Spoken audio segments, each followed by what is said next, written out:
On this episode of the Film Crux podcast, we have cinematographer Adam Newport-Berra. I mean, I love when directors come to me with visual references. I think that, to me, is really fun. I mean, I work with directors.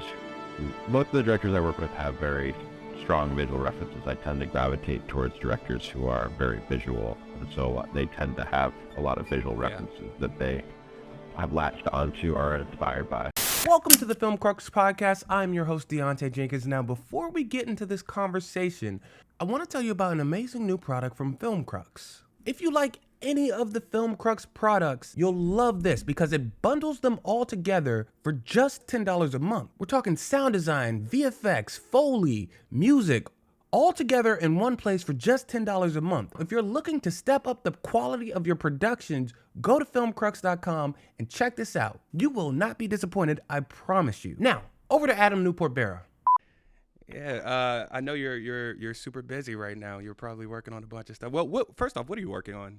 Anything you wanna throw out there? Yeah. Anything you can talk about? Right now, I've just been doing a lot of commercials and some music video stuff. I shot a movie this past summer that I wrapped a few months ago, and I've been taking some time down and was supposed to be shooting a film right now, and that got pushed. And I had a couple films that got pushed till later this year, so I'm kind of just biding my time for those and shooting some commercials and short film stuff in the meantime. Yeah, I'm grateful to be able to do a little bit of both and be able to do commercials and narrative work. But right now, I'm just trying to focus on getting back into movies. Yeah, I see you do a whole bunch of stuff, from music videos to commercials and everything like that. With the music videos, I'm always curious.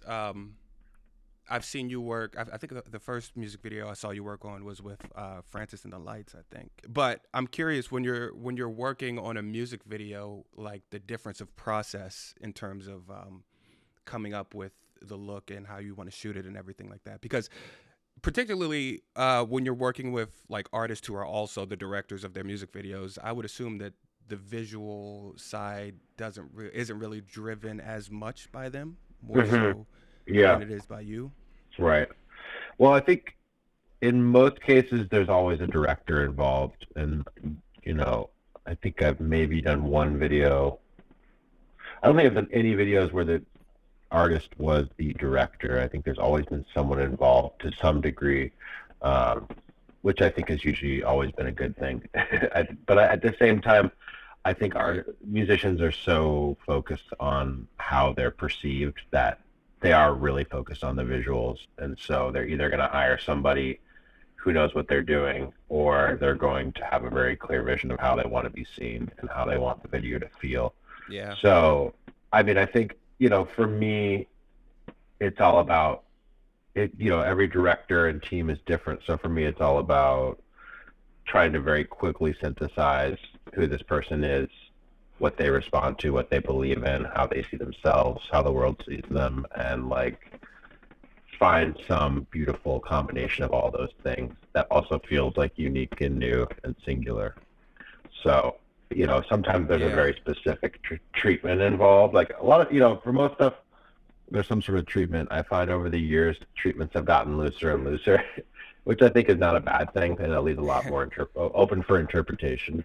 But yeah, I think for me also with music videos, I always try to come at it from a pretty strong angle, because music videos are, I don't know, I feel like if they're not striking, they're kind of not worth it. You know what I mean? I feel like they need to be, they need, there's no reason to do anything mediocre with a music video. So No, it's really, how do we all push it to experiment and do something new and bring something new to the art form, because there's so many out there that we don't need to regurgitate anything we've seen before.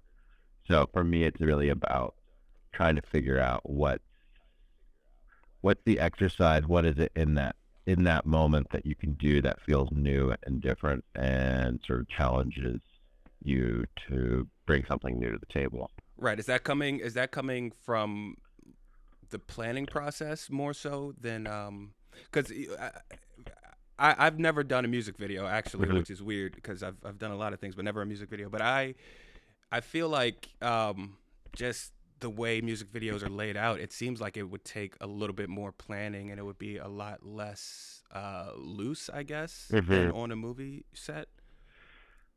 I find music videos to be pretty. It really depends. I find that a lot of the stuff I do is fairly particularly planned, and that's sort of what I respond to. Just because with music videos, there's often not a lot of time or resources, so you really want to be honed in. But I would say I plan a lot less on a music video than I do on a movie, mostly because there's not a lot of time and there's a little less writing on it, and it's really about, there's a more singular concept to a music video, whereas with a film, you're thinking about it in terms of this, living, breathing being. A music video feels like a single expression, whereas, or like a brushstroke, whereas a movie feels like a full painting, if that makes sense. So for me, it's, with a music video, it's sort of like creating an environment where you have a look. I guess with a music video, it's kind of like understanding what you have to work with and making the most out of that one or two things, and that's, sometimes you have a lot of different things, but I find with a lot of the music videos I do, it's like it's a location, or it's a choreography, or it's a lighting thing that we're doing, or a camera approach, like a single shot thing. So for me, it's really, it's about focusing in on a couple things and making those really sing together, as opposed to like a big narrative arc.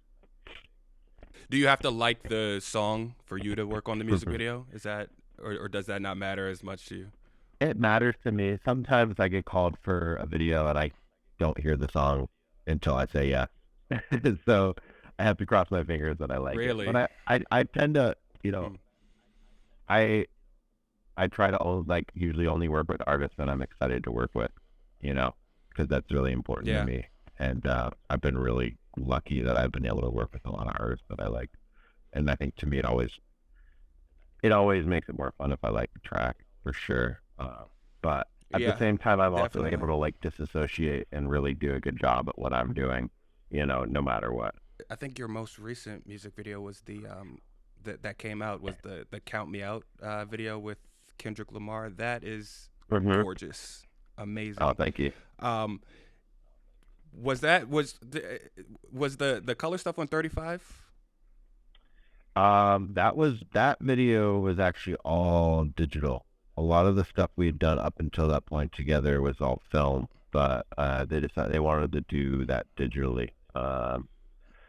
And I think we started out doing most of our stuff on film because we all agreed it was the best format. And then I think as our language evolved, we were all on the same page and things were moving a little more quickly, and they wanted to push things out, a little more efficiently. They were sort of transitioning to more digital stuff, just because it was easier for them and cheaper for them. And we were able to get something really close digitally. And something like, for me, what I've realized is digital is its own format, and I don't necessarily try to make it look like film. It's its own thing. And it is.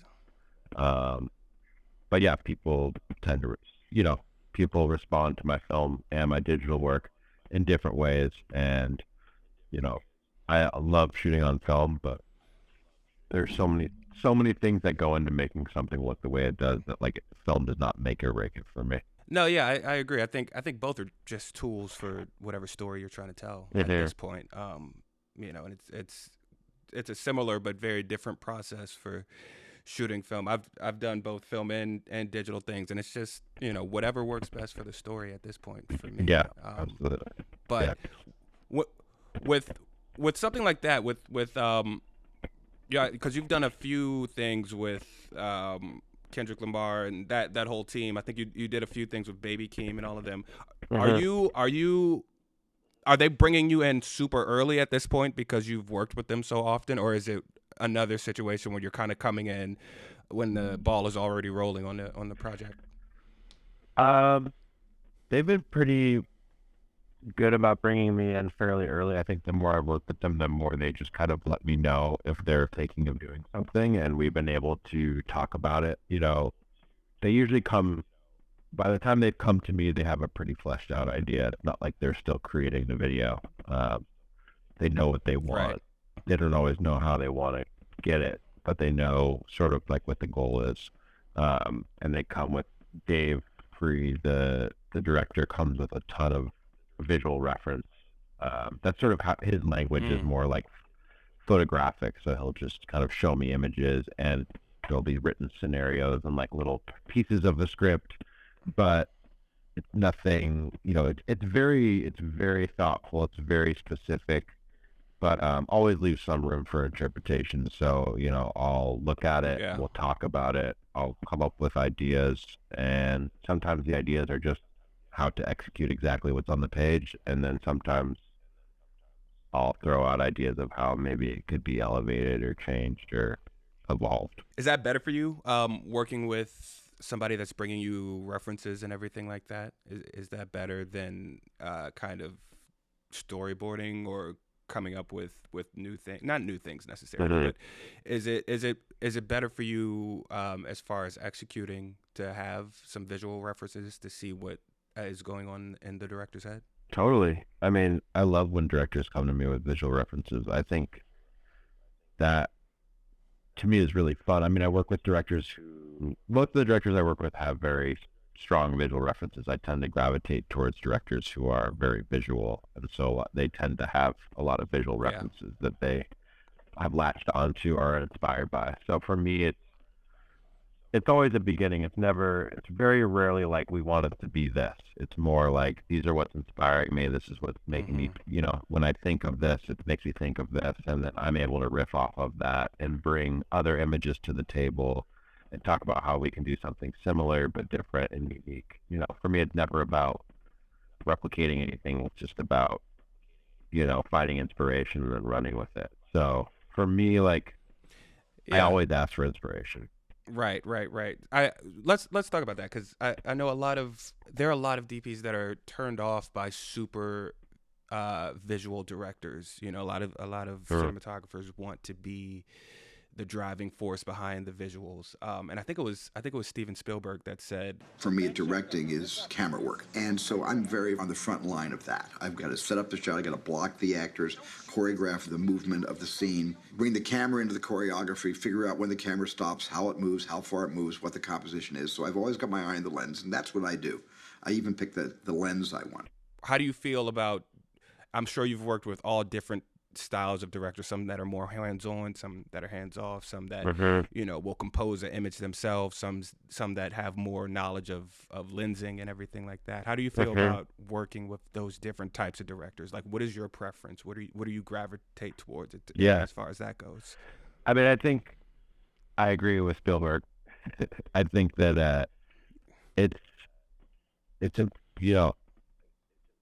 I can't pretend to be anyone else or imagine how anyone else sees the world, but I imagine when a director is envisioning a film, they're envisioning frames and images and compositions. They're not just thinking about a movie in a void or on a piece of paper, So for me, like, what I do a lot of times when I talk to a director is I just ask them, like, what are the scenes you're most excited about? What are the scenes that live inside of your head where you can see every shot, And that's the kind of things those are the things I latch on to, because for me, I find that the more I'm inside the director's head, the more that they trust me, the more we trust each other, the more we're excited by each other's vision, the more we sort of complete each other's sentences. And like the best director collaborations I've had, we're completing each other's sentences, and we're framing up the same shots without even trying. You know what I mean? Like, we could walk into the room and we would, separate from each other, we'd probably shoot the scene the same way. And it's because we're seeing the movie in the And for me, I feel like at the point we're shooting, I am in sort of liberated headspace where I'm not thinking as much about the nuance of the performance. So I'm able to be there for my director and come up with ideas in the moment and watch the performance with a different set of eyes and bring some, be able to elevate it. But at the same time, like, I want a visual director. Because a visual director is somebody who's going to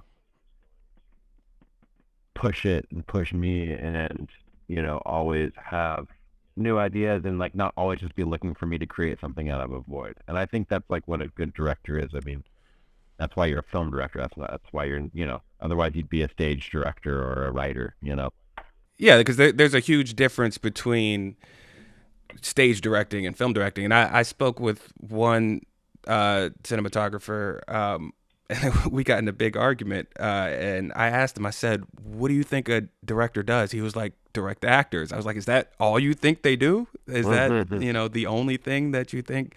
It didn't make sense to me, Yeah. Like film is inherently a visual medium. And if, most people agree that the director is the person that is leading the ship, that's telling the story. And if film is a visual storytelling medium, then why wouldn't the director have a strong opinion on visuals? It just doesn't make sense to me that people think that way. Yeah, I think that the director is sort of the god of the film, and my job is to tease the film out of them visually, and to work with them to create something. Right.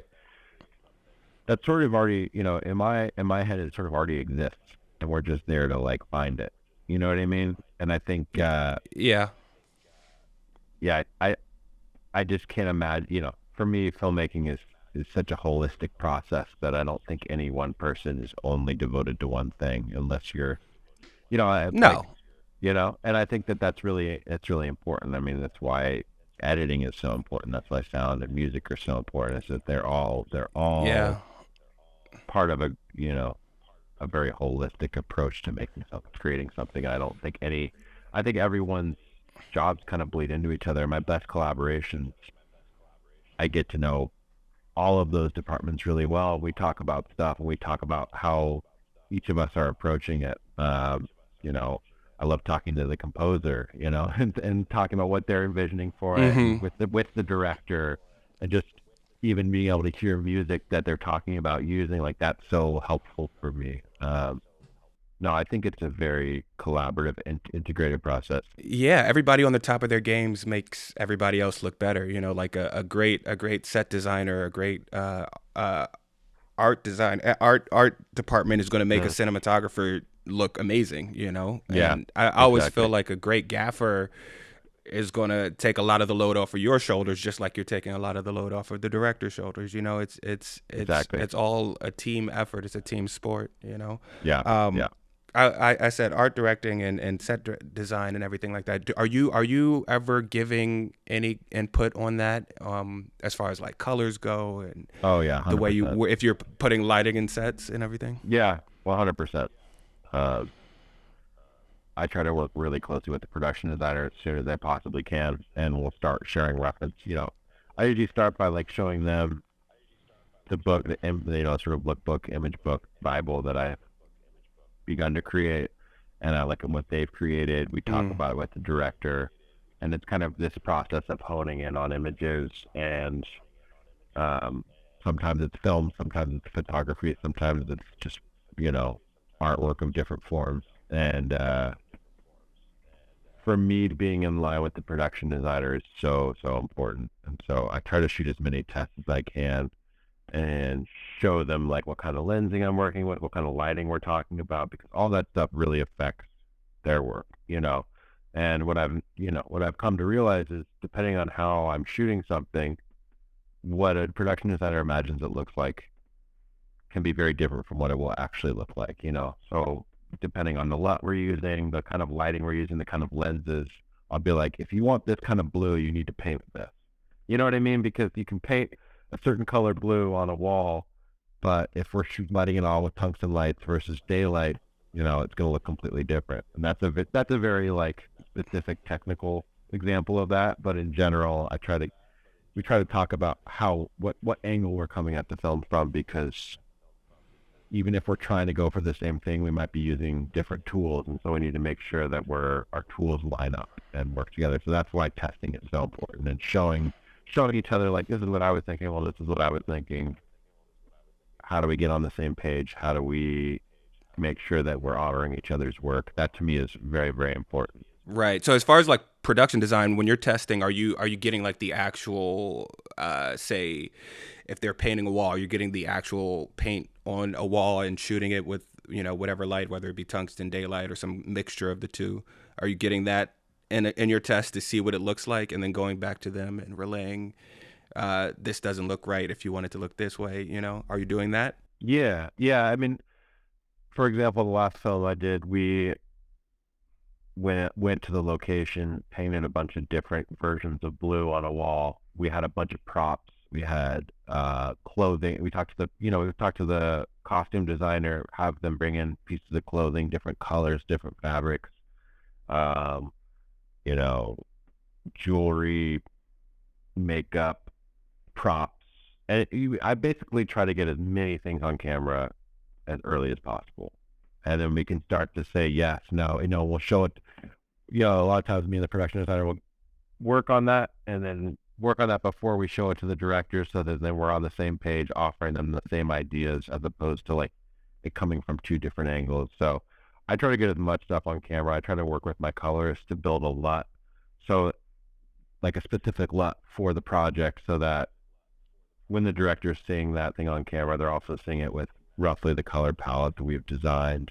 And then that way, like, we're all making choices based off the same sort of set of rules, if that makes sense, in the same palette. Because a lot of times you can be trying to get the same thing, but you don't understand what the palette is yet, Right. I want you to go deeper in on your relationship with both your colorist and your gaffer, because I feel like those are, as far as the way the film ends up looking, I feel like those two departments are super, super underrated, and what the end result is. Mm-hmm. So how closely are you working with both of them and designing the look of the film? I think those are two super different relationships. Obviously, one, the gaffer. The gaffer, I'm usually, I actually start the conversation with both of those people around the same time. Maybe I'll start with the colorist. I think I kind of try to work with the same colorist on every project, just because we have a common language. And I work with this one guy, Damian Vanderkruisen, who's incredible and has done most of the narrative work that I've shot. And he's just really talented, a really great guy, and really collaborative, and excited about the process, and definitely understands the filmmaking process. And I'll usually try to share the script with them. I'll share references. I'll share my lookbook, and we'll start to talk about what we want to do with this project, because I think a big part of it too is always talking about how is this project going to be different than stuff we've done in the past.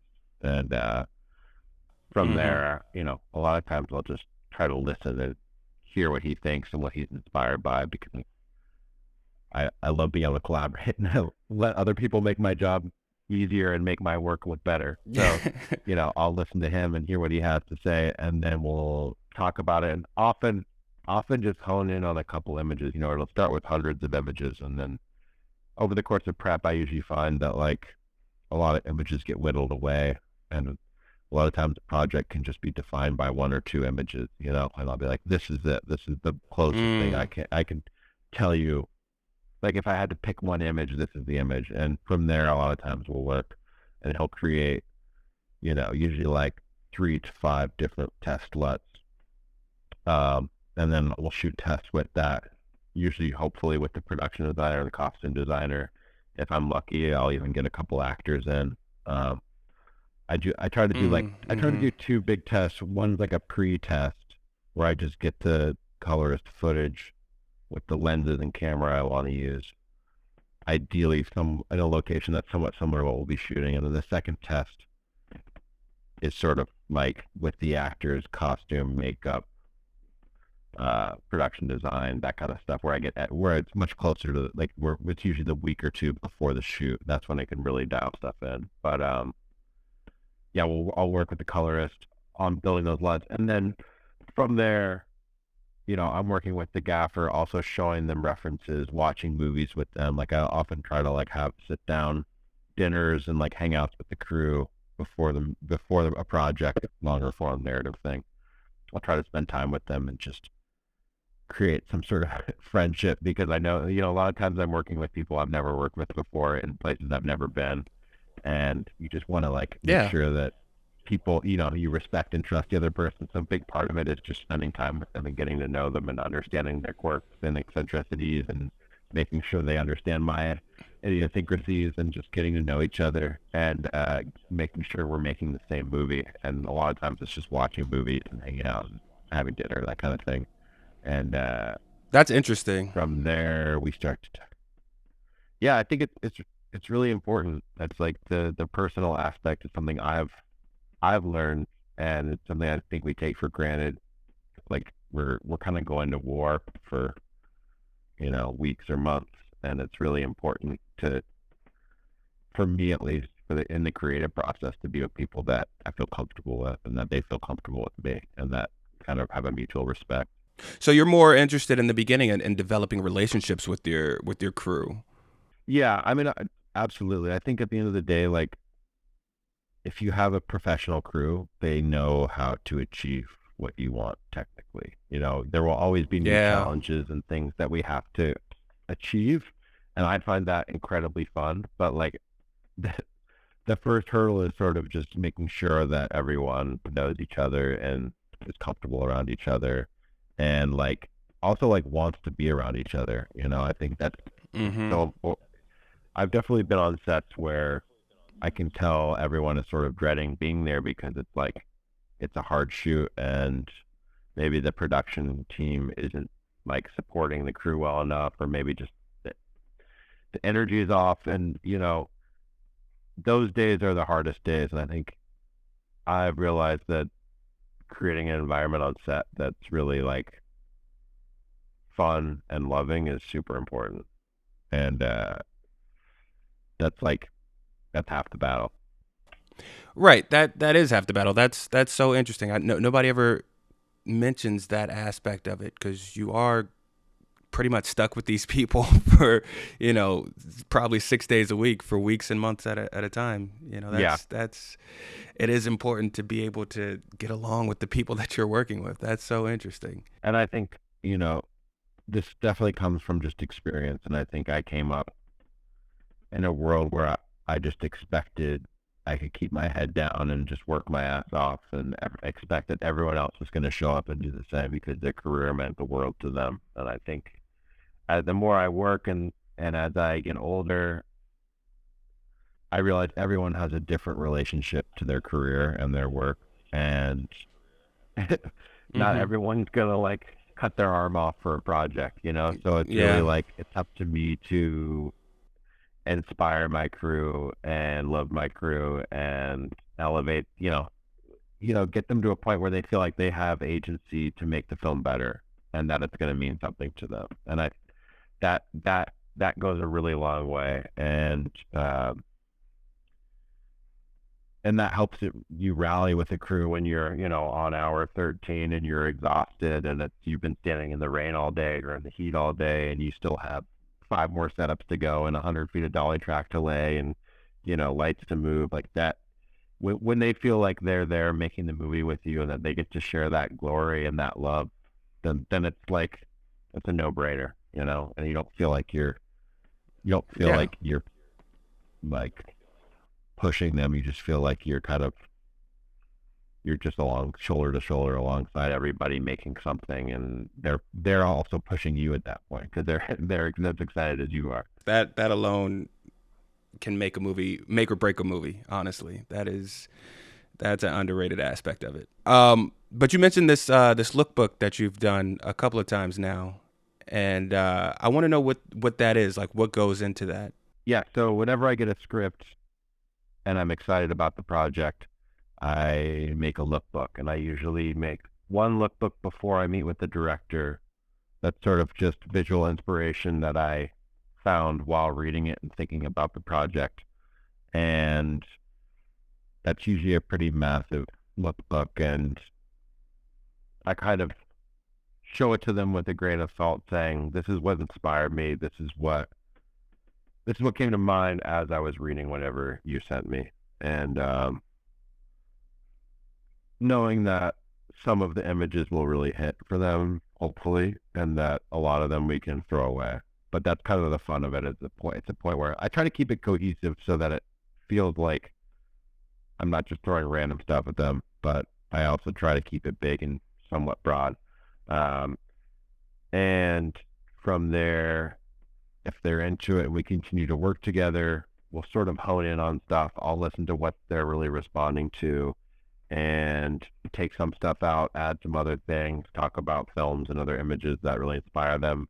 And it becomes this sort of like whittling down or honing in where we can sort of create a Bible. And for some directors, they're really into that. Other directors are maybe less interested in that. But I found in general, like, it's a really helpful tool to figure out where their headspace is at and help communicate a language. Because a lot of times I'll work with a director who will say, I love this image. And they don't always understand exactly what it is about the image that they love. And sort of my job is sort of to just like help understand that. Is it the lighting? Is it the color? Is it just the way that that person is looking, like their eyeline or their mood? You know, there's so many little things that can make an image incredible. And I think for me, it's about working together to figure out what it is that's like making those images hit. And then from there, you know, I'll try to organize images in terms of lighting or color or contrast or composition and create sort of a Bible. And then that's something that I can then show the production designer, show to even the costume designer. I can show it to my gaffer.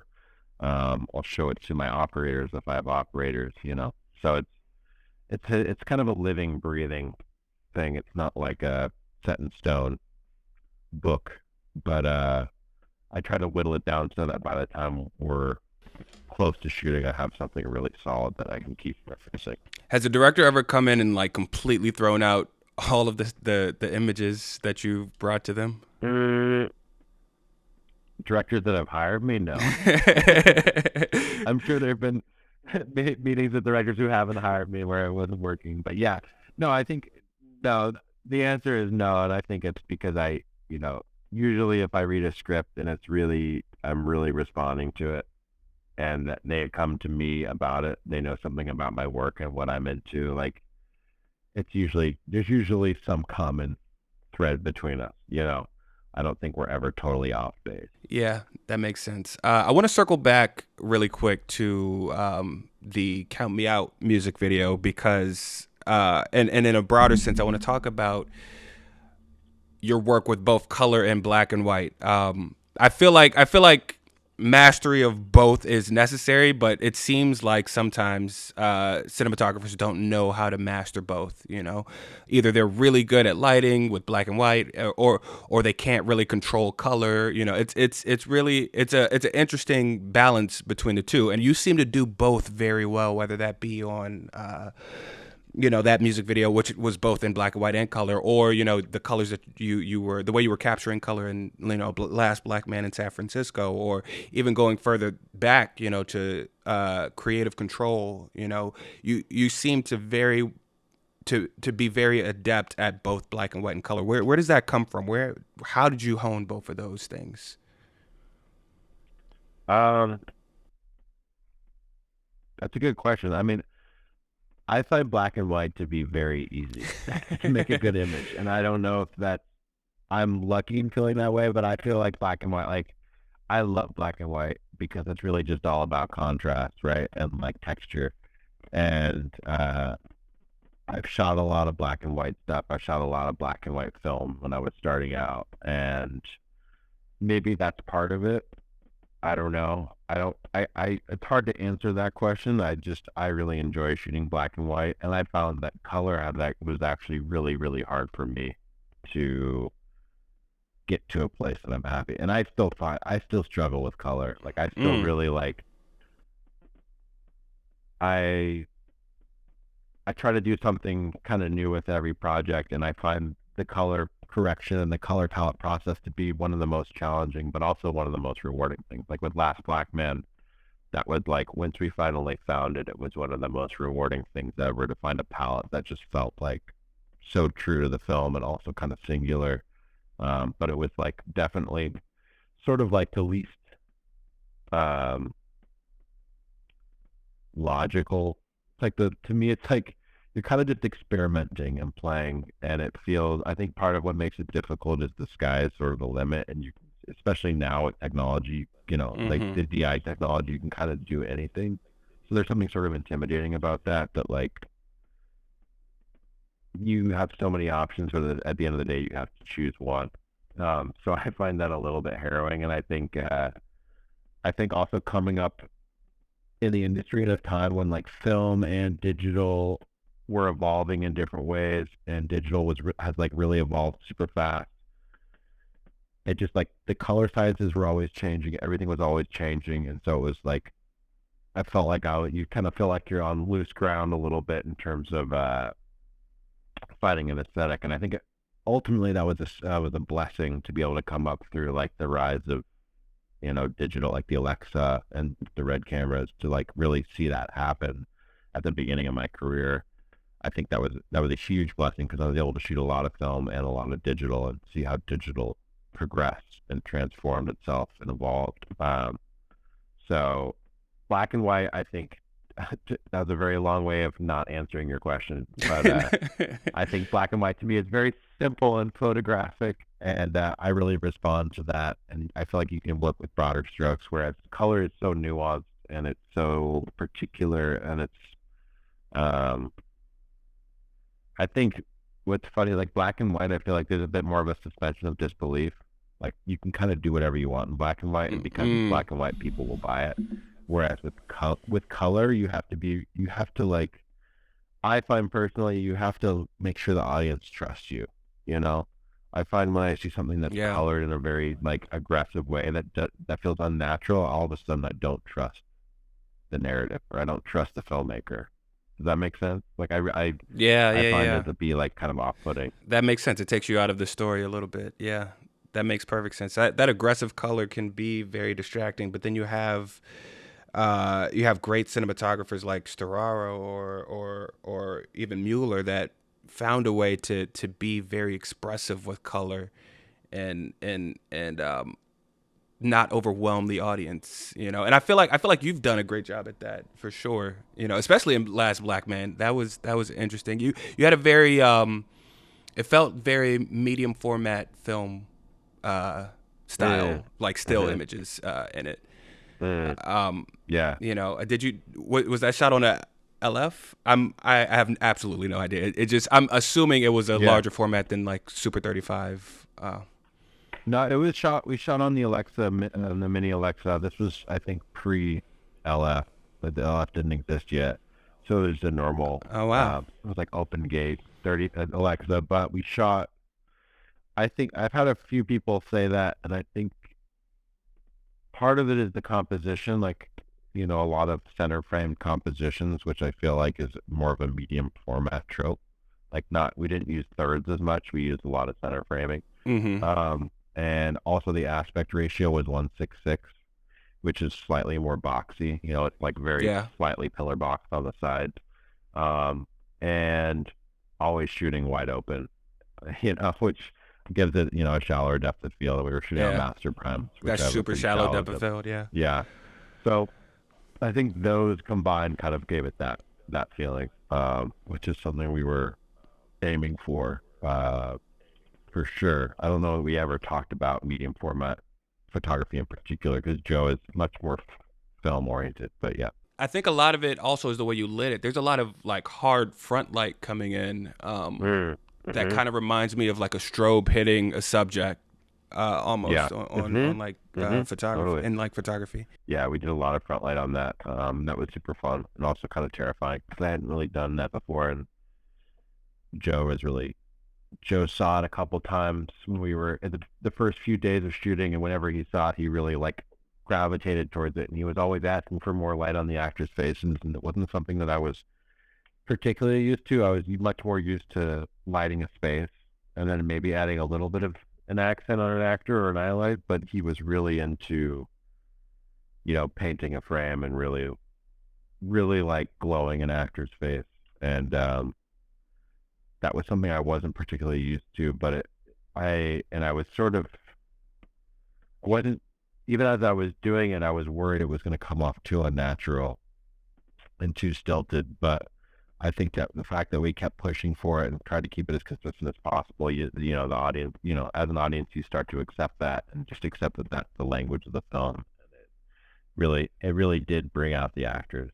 Yeah, definitely. One thing that I found when you're doing something that's super duper unnatural, if you're very consistent with the unnaturalism of it, then it just becomes a part of the world that you're establishing, you know, and that definitely is what happened in Last Black Man. Because the first scene, I think the first scene is the preacher guy. I definitely noticed it. Like I saw it and I was like, whoa, that's different. And then, you know, by like 10, 20 minutes in, it was just like normal. Yeah.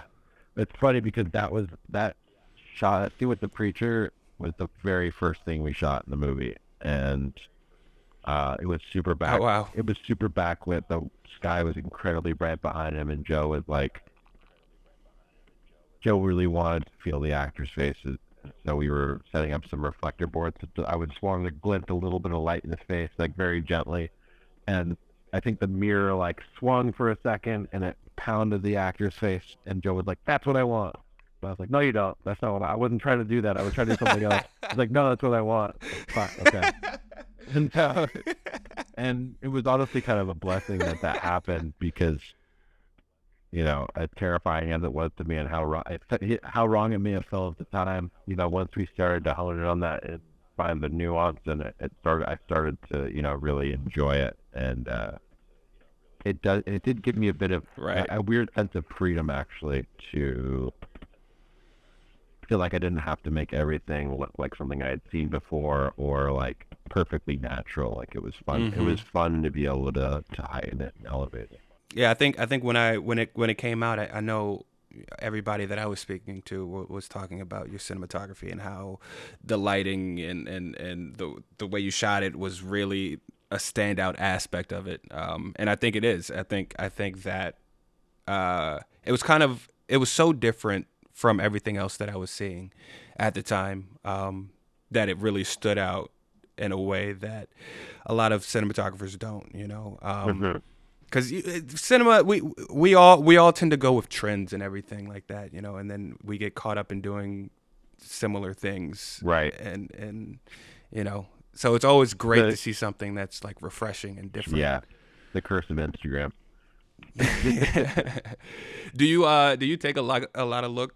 Do you look a lot at still photography and things like that, or are you mostly looking at motion picture stuff for references and inspiration? I think it's both. It really depends on the project. I try to look at a lot of still photography just because I find that like it sometimes becomes less literal and more conceptual when you're looking at photography or painting. You know, like a lot of times I look at painting for color palette and composition. I'll look at photography for like lighting, composition, and texture. And I find that like because painting and photography are like parallel but not the same thing, sometimes creates more interesting conversations. Whereas once you start pulling out a lot of film references, then you start to inadvertently like replicate things. So I really enjoy talking about photography and painting and that kind of thing. But at the same time, like we're making movies. People have made incredible movies. We're inspired by those incredible movies, and we're going to talk about them, and we're going to talk about why they're inspiring and why we love them. So like, I'm not afraid to talk about movies. I love making those references. I'm careful not to get trapped in those references because you can inadvertently start to replicate or set standards for yourself that are just kind of ridiculous. Like we're not, you know, as much as I want to reference like Kubrick, I'm not making a Kubrick film. You know what I mean? Like it's nice to have those touchstones, but I try to keep it a little bit more conceptual than specific. And I find when you reference a lot of films, it starts to become a little more specific. And it almost, sometimes you unintentionally, not rip off, but unintentionally reference something and it becomes that. That's what's stuck in your mind. You know? Yeah, totally. I want to get into your television work, but I did. So I watched every film on the internet that you've worked on, all going way back. I think to Tall Enough. Oh, nice. Which was with Barry Jenkins. Yeah. Actually, Barry Jenkins. Yeah. Before it was post Medicine for Melancholy, but pre Moonlight. Yeah, I think he had shot. That's a very interesting time. Yeah. He had shot Moonlight, but it had not come out yet. Oh, really? Interesting. I could be wrong. Interesting. But that's an interesting time to be working with him. Maybe I'm wrong. I'm not sure. I have no idea. Yeah. I feel like when I saw him, he was like talking about it, but maybe he was just in prep. I can't remember. But yeah. So one thing I've noticed when I was watching some of the stuff, both the shorts, the features, and television that you've worked on, is you take huge leaps in the quality of your cinematography, like from looking at like Tall Enough and Wake and First Winter and Creative Control. Then you take this like huge leap. Thinking of like what is it called? All the Wilderness, I think. Yeah. Like what are you doing in these times? And it's like constant. Like even now, I think you've taken a huge leap looking at from Last Black Man in San Francisco, which is the first film of yours that I've seen. Looking at like your work on Euphoria or The Bear, or even some of the music videos that you've recently done, you've taken like a huge leap forward, I think. So what are you doing? What are you doing, I guess, to make this progression in your work? It's a good question. Being insanely self-critical and analytical, and to try to think about what I've done and what I want to do. You know, I think I really am always trying to push myself to do something special, and so I'm always looking at my work and seeing how I want it to evolve and what I want to be doing next, and also just trying to be on set as much as possible. I shoot a lot of commercials, and I find commercials super rewarding and great because it allows me to be more picky with my narrative work, and it also is just a great place to practice and to learn and to try new things. So for me, and it just keeps me on set. I'm really lucky I get to be on set all the time because I'm always shooting something, whether it's commercials or music videos. So a lot of times I'll use those sort of almost like ways to practice new things, test new gear out, work with new crew, work with different directors, push myself in different ways. And, beyond that, it's just watching a lot of movies and meeting a lot of people and just trying to figure out like what the next expression is going to be. And so yeah, I think it's just about trying to constantly do better and be better in some way. And I think there's always a point where like I would love to be doing very big movies, but at the same time I would love to be able to keep doing really small movies. So if I could be doing a big studio movie or a $2 million movie, I think for me it's all about the material and the director. And I think that's the other thing, is just constantly searching out good material and inspiring directors, because at the end of the day, like that's what I've discovered helps me take the biggest leaps, is by finding people that push me and want to do good work. So I guess the shortest answer is just finding like knowing the kind of people I want to work with and the people that are going to push me and bring out the best work in me. Yeah, that's interesting because like going back to what you said with Last Black Man, you created a different look than what was going on completely by accident, so that, not completely by stuff accident, like that, but when you're constantly shooting. not completely by accident, but you that wasn't your initial intention. Yes, Yeah. I don't mean to downplay your hand in all of this, but yeah.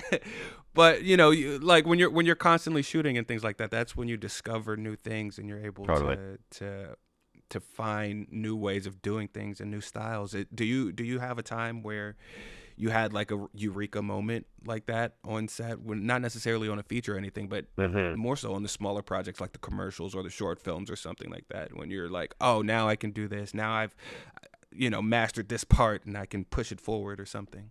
Not really. I feel like every project has a bit of a eureka moment, but it usually isn't instant. It's kind of like after the project, I look back at what we've accomplished, and it all is kind of, when I look back at the beginning of the process, it all seemed like it was kind of impossible, and then you do it and you're like, oh shit, we did that, and it was even better than we imagined. Yeah. You know what I mean? I think and a lot of times I don't have that eureka moment until I see the final product screened in front of people and people don't hate it, and I'm like, oh, we did it. So I think those are my moments.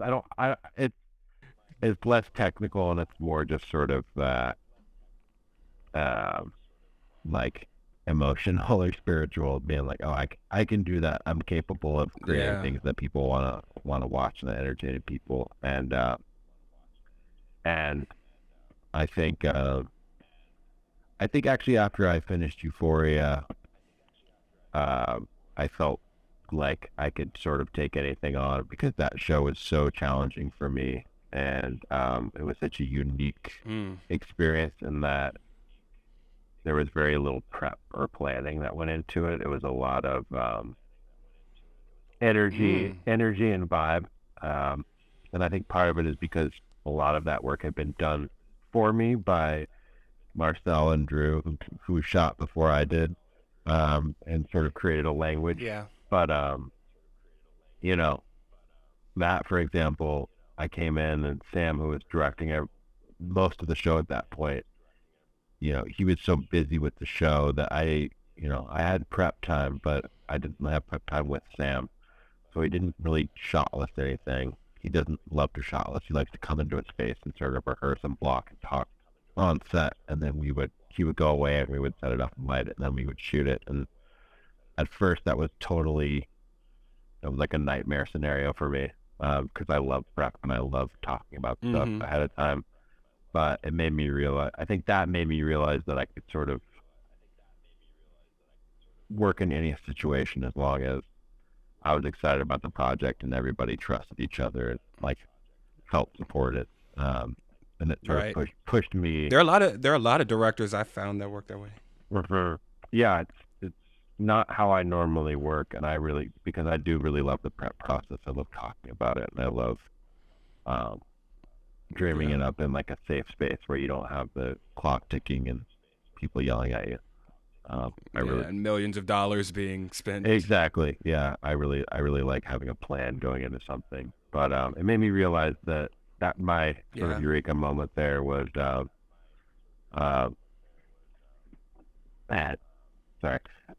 my eureka moment there was realizing that there's no one right way to do things, and that sort of opened up a lot for me and made me realize that every director collaboration is going to be very different. Yeah, definitely is. I did a video once, film analysis video once, on the different ways some directors work, and the Coens, for instance, like to plan every single aspect of it, and then you go to somebody like Tarantino, who does a lot of prep work but doesn't plan any shots until he's on set, which is just completely different styles, but both extremely popular, extremely successful, extremely good directors, so there is just no right way to do it. It's just so many different styles out there. Yeah, and I think it's also a bit reliant on the production. Like Tarantino is allowed to do that because he has the time and resources, of course, and talent surrounding him sort of just show up and make stuff happen. And I think that I came from a very, very indie, very scrappy, like New York scene where it was like you had no money, you had no time, you had no resources, so you're just like it really behooves you to plan, you know. Um, Right. so I think it just Right. depends on the scenario for sure. So you spoke about Euphoria, and having to come in behind great cinematographers that shot most of the season already. It is. What was the biggest difference coming in behind that versus like you shot the pilot of the Bear, so you were establishing the look, you were establishing the feel of everything. What was the biggest differences between the two of those? Well, Euphoria was cool because I remember Sam showed me what they had shot up until the point I started, and he was just like, "This is what we're doing. How can we make it better? How can we make it different? What would you do differently?" You know, I think now his first question is, "What would you do differently?" And I love that, and I love that he was not just trying to keep the status quo, but he was trying to push it and elevate it. And so, and that's kind of partially the only reason I took the job, because I was sort of uninterested in coming in last minute on something like that. But the way he presented it was really attractive to me, because I was still able to put my voice and imprint on it. And so it was a bit of rolling with what they had already established and honoring that and respecting it, and like just trying to like seamlessly integrate myself, but then injecting little things that felt like me, that I was able to help elevate and push the story and the show in not a new direction, but like, you know, just elevate it as much as I could. And with something like the Bear, that's sort of where I find myself happiest, where I get to create something. You know, I get to create a language from the beginning, and that one was super fun just because it was a great group of people. The writing is incredible, and it was just like kind of a dream experience, and that I really love, because I just like building worlds. Like, to me, that's the most exciting thing, is like creating an entire world. So and that includes working with production designer, working with costume, working, you know, alongside the actors, and just understanding that like we get to sort of set the tone and set the world for them. And that they were very different experiences, but both really rewarding. You think you're going to do more television coming up in the future? Oh, I don't know. I find I've done quite a bit of TV in the past couple of years, and I'm super grateful for the work, but I've realized that I think if I do it, I want to make sure it's the right environment, and only in that I've found with movies it's a bit more rewarding sometimes, because I get to work really closely with a director, and they're sort of the god of that process. Whereas with television, there's a lot more. There are many more voices, and there are certain people you have to appease sometimes, don't always share the same like creative vision that you do or the director does. And I find that it can sometimes handicap the process a little bit, and you end up making something that's sort of a more mediocre version of what you set out to make. And so I think what it's done is I definitely still want to do TV, but I want to do it. I want to make sure that the dynamic is perfect, you know, and also that I'm able to be involved for as much of it as possible. Because in television, it's the showrunner that is God, basically, and then you have the production companies and studios and all that, and even then you have the director. Yeah, and even then the showrunner's not always God, because sometimes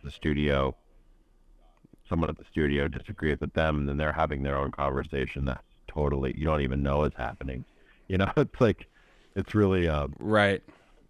It has a trickle down effect that I think kind of goes back to this idea of trust. And I think it's just about, if I'm going to get into the TV space, I want to make sure that everybody trusts and respects each other, and it doesn't feel like anyone is being overlooked or like tokenized or something. I don't know. I just sometimes like question some of the decisions being made. It's like what like it's just like a lot more writing on it sometimes. I think with TV, you know, it's like they're thinking of it like in terms of like season 3, and I'm thinking of the pilot. You know what I mean? It's like, it's just like everyone's heads it, and they're like, how can we make the most money off of this, and how can this like this investment return for years and years and years, whereas like for me, I'm not thinking about it that way. You know what I mean? And like they're like, how do we make this appeal to Right. this particular audience? You know, so I think it's just they're thinking of it very like financially and analytically, whereas I want to think of it more in terms of like an expression and like taking risks and pushing the Yeah. the format. I'm about to completely go left field, but what type of movies are you into? I'm very curious. Like, I wouldn't say that's very left field. I'm into a lot of different types of movies. I mean, I don't have a particular thing I'm into. I'm into. what are some of your favorites? I'm not going to answer that question. That's too broad. But I really love like the '70s American independent cinema phase where it was a lot of like Yeah. sort of down and dirty filmmaking. I really love that. I really love Kubrick. I really love Wong Kar-wai. I really love Bergman, but I don't know. It's really all over the place for me. I think my favorite movie this year has been Tar. I don't know if you've seen that, but that Mine too. I love yeah, it's between Tar and did you see After Sun? I haven't seen After Sun yet. No, After Sun is really, really good. You should cool, check that out. cool, After Sun is amazing. But awesome. Tar is fantastic. Yeah, no, it's amazing. Yeah, Tar is really good. Yeah, I think for me it's like I don't have a type of movie that I veer towards. I think I just love movies that feel really that feel like they have a strong voice and they have something to say, and that have strong performances Yeah. and good characters, and where I can tell the filmmakers really put their heart and soul into it and uh, do something to push the medium forward, you know. And that can come in so many different forms. And I, you know, like one of my favorite, you know, I love doc stuff, and like one of my favorite movies recently has been Retrograde, which just came out about the U.S. pulling out of Yeah, Afghanistan. that's good too. That movie was incredible, you know. So yeah, Yeah. and I'm kind of all over the place, and I've been watching movies for some of the movies that I'm prepping for, and it's some stuff that directors give me that's totally out of left field that I would have never expected to like, that I just absolutely fall in love with. And I think it's also really time dependent and really like where I'm at in my life and what I'm feeling. And like sometimes the movie really hits, sometimes it doesn't. But for me, Yeah. it's hard to say. Do you find it's better when you and a director have similar tastes in movies? Um, yeah, I'd say so. But again, like similar taste is sort of, I don't even know exactly what that means. I feel like most people I know and work with, like we all sort of can know and respect similar movies. It's like we don't have to necessarily like all the same movies, but we like get why a movie is good or it's not great. Um, I definitely like Yeah. so.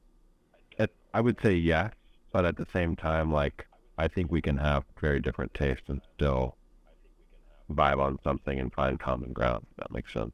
Yeah. Do you? This is left field. This just popped in my head. But what we were talking about like trendy stuff earlier. What are like some trends that you're hoping like dies soon? Some filmmaking trends that you're just like fed up with and you're tired of seeing. I try not to think that way, and I don't think there's nothing I'm particularly sick of right now. If that makes sense. Um, I think the biggest trend that's frustrating for me is like the sort of like I do find if I spend too much time on social media, like I start to like see all the images blend together, and it's not, and I don't know if that's just how humans work, but I think the trend, you know, maybe the trend of social media, and like the trend of just like us validating ourselves on social media, that's the trend that I could see dying. That's probably my answer is just like is that like neat that sort of way of validating our careers. And I think social media can be really great, but I think it can also be really not helpful. And I think it can make people think that they need to make things a certain way when they should and can be pushing it and finding their own voice. Here at Film Crux, we're known for helping filmmakers take their films and videos to the next level, which is why we're proud to announce Film Crux Plus, every Film Crux product for just $10 a month. Sound design, foley, cinematic music, VFX assets, and more, all in one place. Your films will never be the same.